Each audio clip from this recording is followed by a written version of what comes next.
Good evening, traders. This is CloudChartist with your weekly Ichimoku chart wrap-up for the week ending November 6th. This is Sunday night, November 8th. And I'm going to get started with the ZB weekly chart. And I'll just talk a little bit about trend lines, just briefly. I drew a trend line, and you can see that this trend line goes all the way back to the very beginning of 2014. Trend lines are subjective, of course, and I like to draw my trend lines so that they hit as many points as possible. But if you're familiar with my videos or my methods, you know that I'm somewhat suspicious of wicks. I'm not as into wicks as I am real candle bodies. And that's sort of something that's grown over time too, since I've been trading futures for a while now. I find that there are so many more algo-driven stop-run type events that oftentimes we get a lot more wicks, longer displays of stop-run type activity. So anyway, this is the trend line that I drew on ZB, and I actually drew it prior to last week's candle close, and I had no idea. I mean, the candle was still up here when I drew that trend line. It was, in fact, I drew it before this candle even opened last week. So I tried to get as many points as I could. I started with a low down here, and I ignored this price action because it didn't really work out. I'm a little bit off on this area here, but I nailed these guys, and I thought that was sort of important. And these guys are wicks, of course. So despite what I said about wicks, I did take some wicks and some bodies into account in this trend line. So I just thought it was pretty interesting that we happened to land on my trend line that you may or may not agree with. So anyway, let's get a little closer view here. So last week, especially on Friday after the non-farm payrolls report came out, the Treasury bonds dumped, and I really don't know why that was offhand. Perhaps people thinking that we will get a rate hike or something of the like. I'm not really sure, but in Ichimoku terms, we can ignore this trend line. In fact, let's hide it.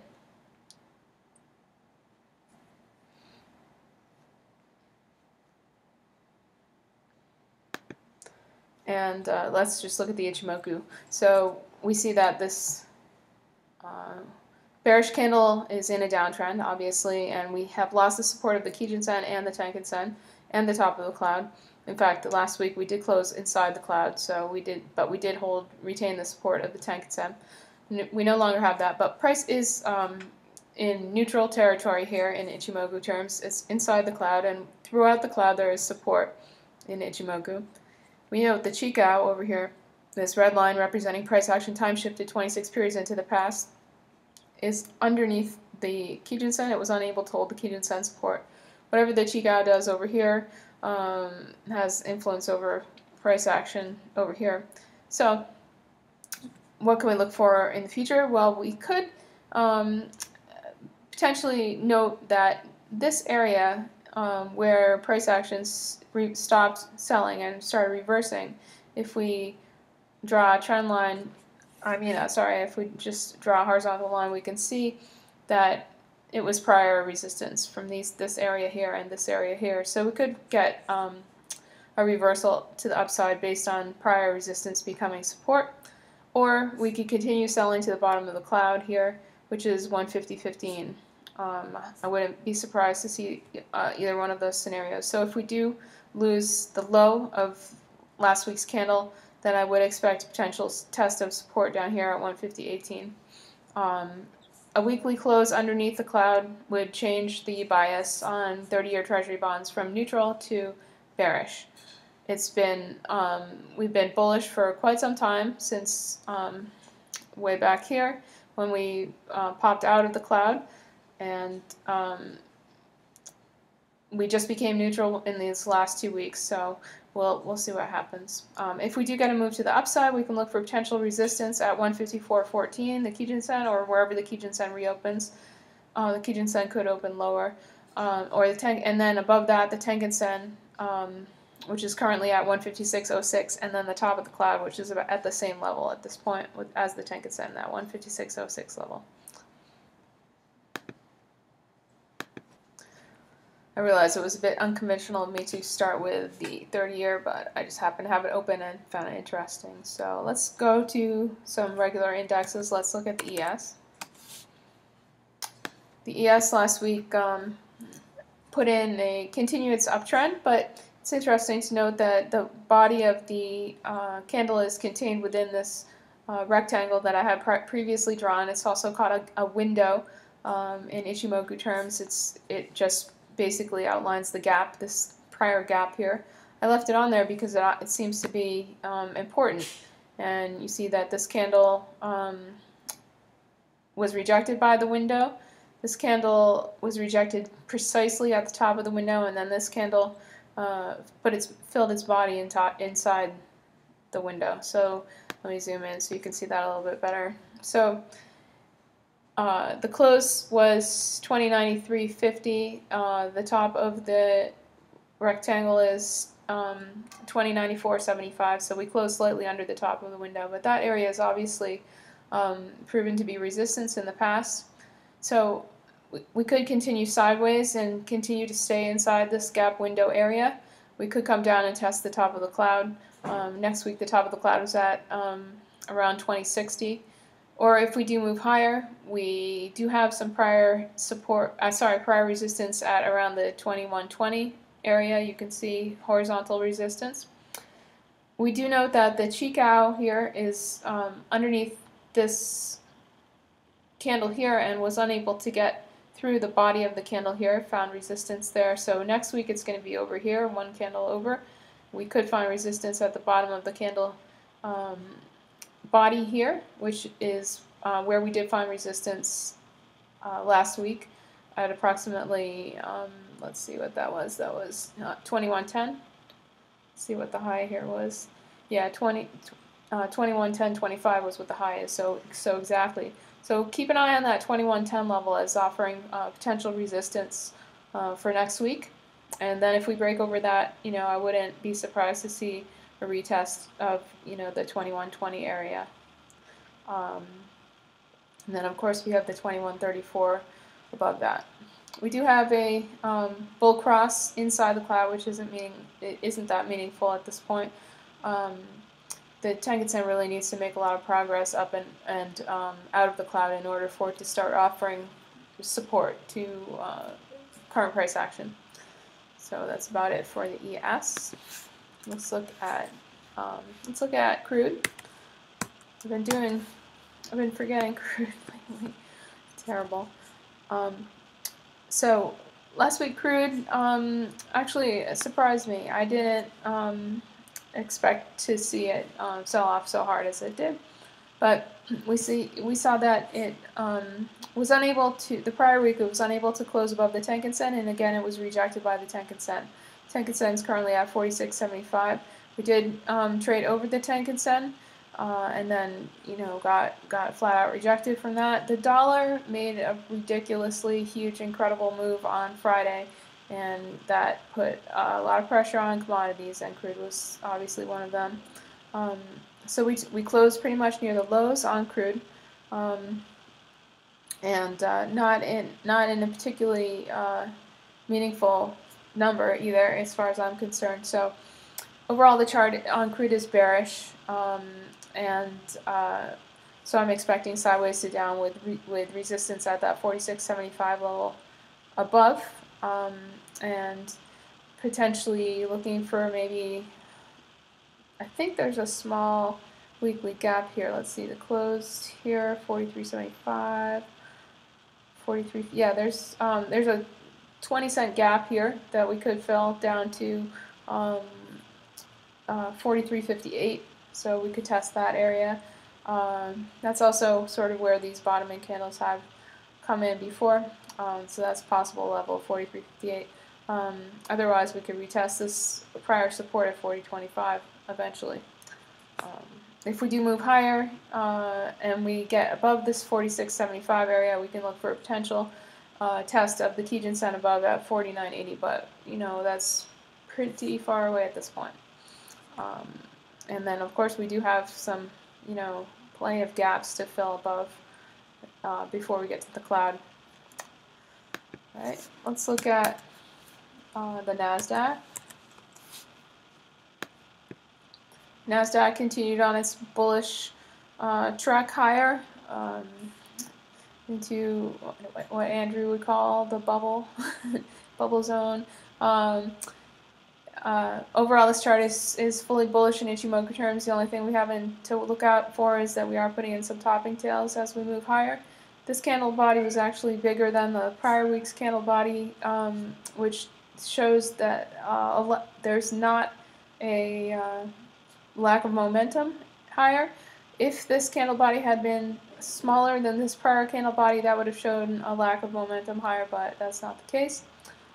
So overall bullish. We do have a flat cloud below, as I've been talking about week to week. So if we get into a scenario where we are overbought on longer term time frames, then we could find a mean reversion effect coming into play, but that doesn't seem to be the case so far. Let's look at the Russell. Russell, very interesting last week, right? Russell closing near the highs after blasting through the Kijun-sen. We do have the Kijun-sen offering resistance to the Chikou here, so we could expect to find resistance for the Russell at the 1202.80 area. If it blasts through the 1202.80 area, I expect some prior resistance around 1212, 1213 area, where there's been prior resistance before. You can see over here and here. And if it gets over there, I can see us testing the top of the cloud at 1221.70 on the Russell. The Tenkan-sen is curling up and potentially going to be trying to come up for a bull cross at some point in the future. Once the Chikou makes it, if the Chikou makes it over the Kijun-sen here, we can expect it to find resistance at the bottom of this candle for this next week that's coming up. It's at around 1229.30, so the cloud comes first for resistance there. All right, let's look at the Dow. The Dow is bullish, and in fact, put in its first close over the cloud,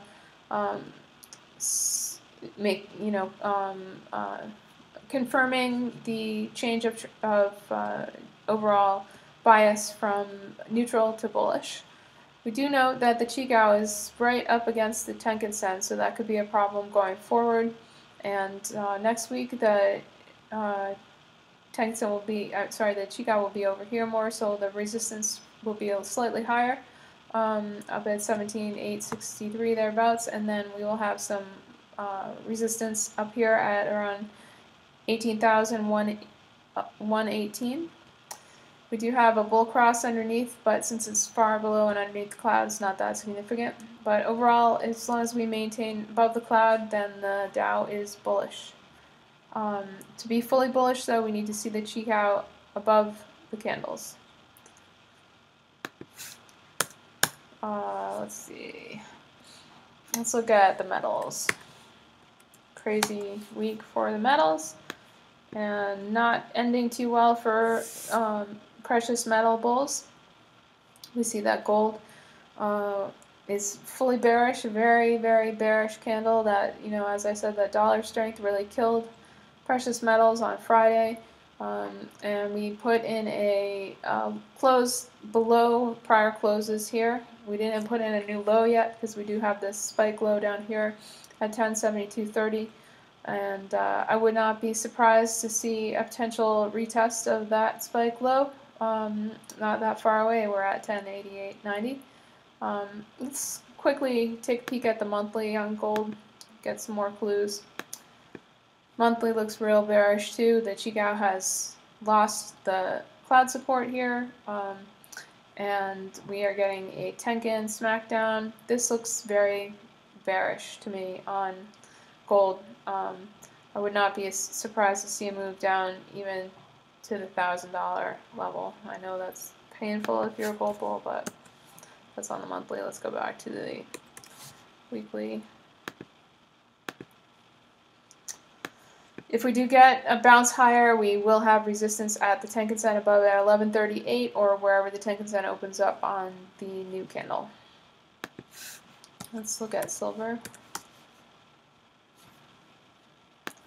Silver is also quite bearish. We do have this prior support area for silver that's we've gotten many wicks below but closes above at around 1454. So we can expect for a potential bounce at around that 1454 level. We're at 1474, so 20 cents lower, or maybe a spike below down to the 1425 area, and then a close around 1454. But those are just guesses looking at the prior support areas for silver. Overall, bearish.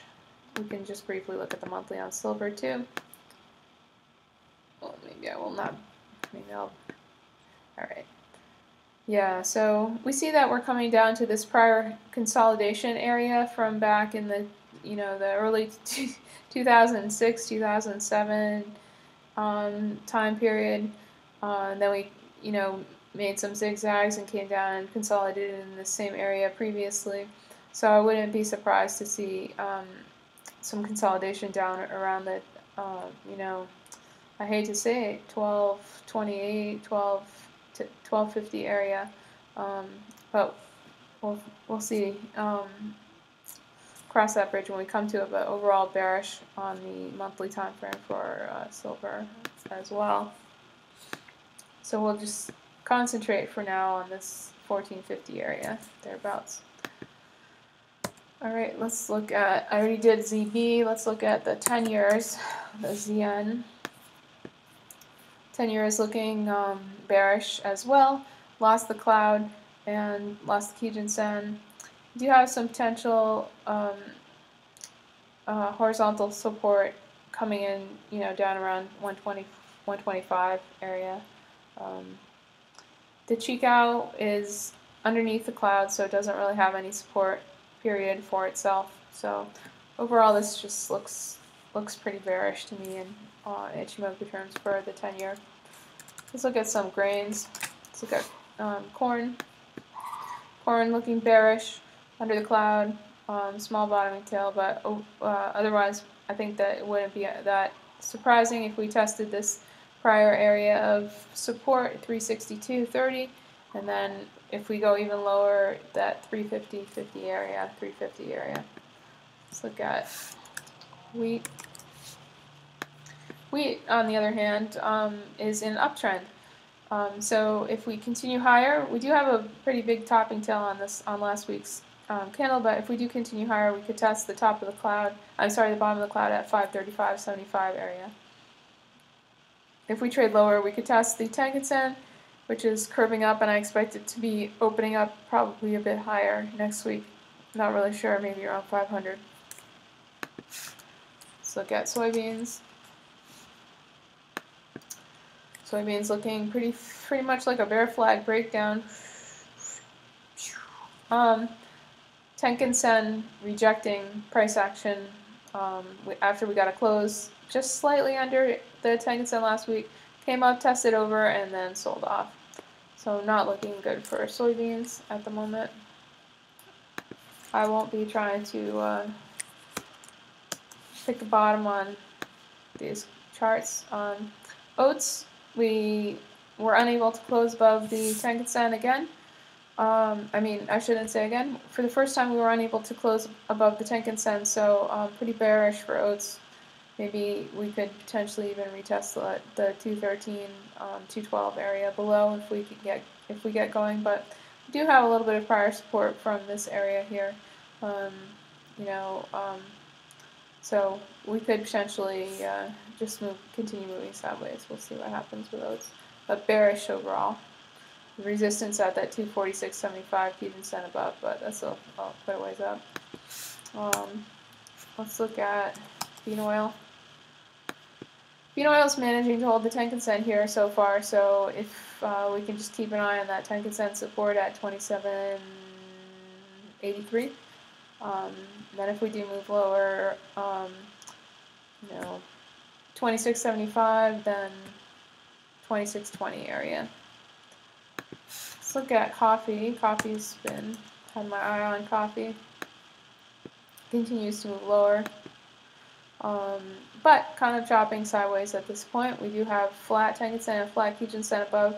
When Tenkan Sen and Kijun Sen go flat, they generally tend to ask for a reversion, mean reversion higher, although we're not in any kind of overbought or oversold scenario at the moment. We're not really that far away from the cloud. But if we do move higher with coffee, as we've been doing this sort of oscillation, we can expect to find resistance at that 126 area. And I know I'm forgetting something. Let's look at cocoa for fun. Cocoa's been doing some pretty wild oscillations here, so I wouldn't be surprised if we are sort of making a triangle type scenario here for cocoa. Wouldn't be surprised to see a test of the Tenkan Sen down here at 31.84 at some point during the next week. But overall, we're bullish. This is a pretty big topping pattern here for the moment. Trend reversal here, although it is still in an uptrend since we failed to make a lower high. But a test of 31.84 wouldn't surprise me. Let's look at sugar. Everybody's been talking about sugar. Sugar was unable to make it over the top of the cloud after it made this huge burst higher. I'm not surprised at all. It's very unusual for price to blast through this much of a cloud and then for it to be able to maintain above the cloud. So I'm not surprised it got rejected by the cloud on its first attempt. That doesn't mean it won't make another attempt to break over the cloud. I wouldn't be surprised to see that happen again, then some more sideways action before it can get out of the cloud. If we do continue lower, however, for sugar, we can expect to find support down here at 13.40, thereabouts. What am I forgetting? I think that'll do it for this week. Thank you for watching. Thank you for being patient with me, and thank you for not getting upset at me going in kind of a strange order from what I normally do. Good luck trading this week, and we'll see you next week.